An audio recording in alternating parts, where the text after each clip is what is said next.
would like to be more successful next year? Let me see a raise of hands, okay? How many of you would like to make more money next year? Let me see a raise of hands. Now, I didn't even finish my sentence and your hand was already up. How many of you know that there have been people put on this earth to suck the life out of you? Let me see a raise of hands.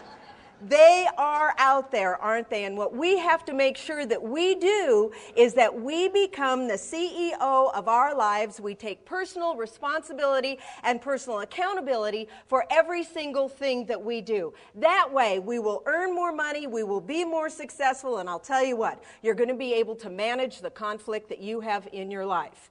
The one thing that I've learned is that in what we do in industry today, we take ourselves way too seriously. Would you agree?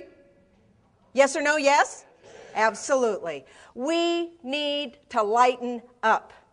We need to lighten up and have more fun every single day. We really do. It reminds me of the story of the little boy talking to his mom.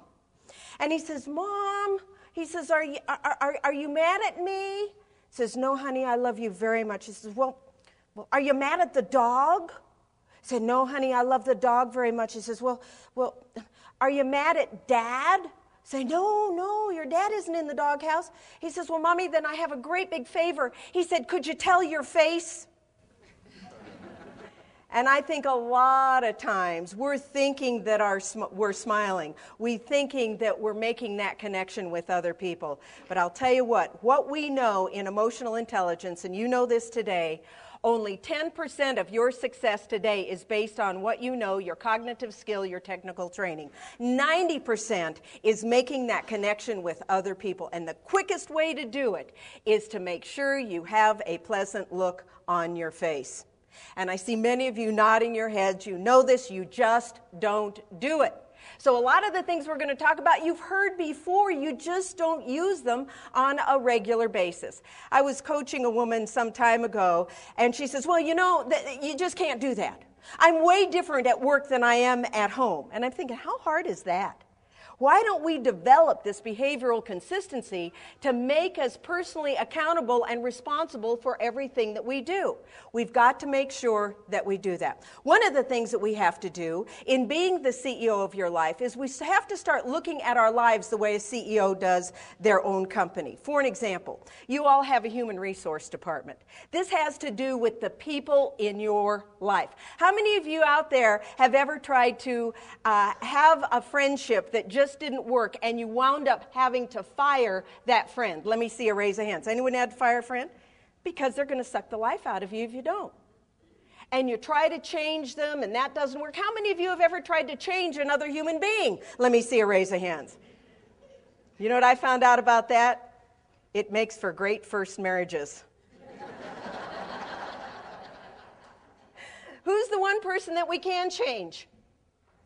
It's ourselves. That's where we become the chief energizing officer of your own uniqueness. You have to take personal responsibility, personal accountability for everything that you do. We've got to make better choices. I like to call it the TLC. You can take it, you can leave it, or you can change it. Now, when you take it, it means that you have a plan. It means that you have a focus. It means that today is not exactly where you want it to be, but tomorrow is going to be better. This is a choice that you all make. You can leave it. You can reject it. You can walk away with it. What I'm amazed at today is why people stay in jobs that they hate. Do you know people that are in a job and they say, "I hate my job"? And they won't market themselves. They won't look at their own talents to remarket themselves within their industry. So we've got to learn how to leave it, reject it. You know why we don't? Because it takes us out of our comfort zone. It takes us to a place we have never been. And I'll bet many of you, as I have had to leave your job because it was not according to your core values.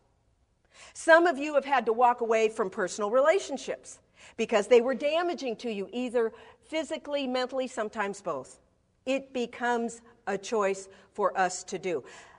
Changing it is what being the CEO in personal responsibility is all about. It's taking ideas that you know what are going to work and actually affecting that change in your life. When I was 35 years old, I did not like who I had become. I'm 60 years old now, and when I was 35, I did not like who I was. I was negative. I was a cynic. I was a pain in the rear to work for, I can tell you that. I actually had to go to charm school twice. Failed the first time. They sent me back so that I could learn how to be a better person. So I think it's so important for us to look at the change that we can affect. And when I was 35, I looked at my life and I didn't like it, so I decided to learn everything I could about success. What makes people successful? It's personal accountability. But you know, at 35, what I realized very quickly? I was becoming my mother. Have you ever heard your parents' words coming out of your mouth? Is it terrifying? And I'd say, take it back. I don't want to go there. My mother was so negative, when she got older and ill, she got kicked out of 2 nursing homes. This is not good. When they call you and they say, come get her, you know, it's really bad. So we have to take that personal accountability for our lives. We have to look at that human resource department. We have to take care of ourselves. We have to look at the people there to ensure that I am flexing to their style and I'm building a better relationship. For an example, I'll bet that some of you have people in your life, and this may be your style, of people that really like people. Now, when we talk about the behavioral styles, this actually dates all the way back to Socrates, and many of you know that Socrates was a little bit of a weirdo. He actually believed that you could look at the color of a person's bile to determine their communication and their behavioral style.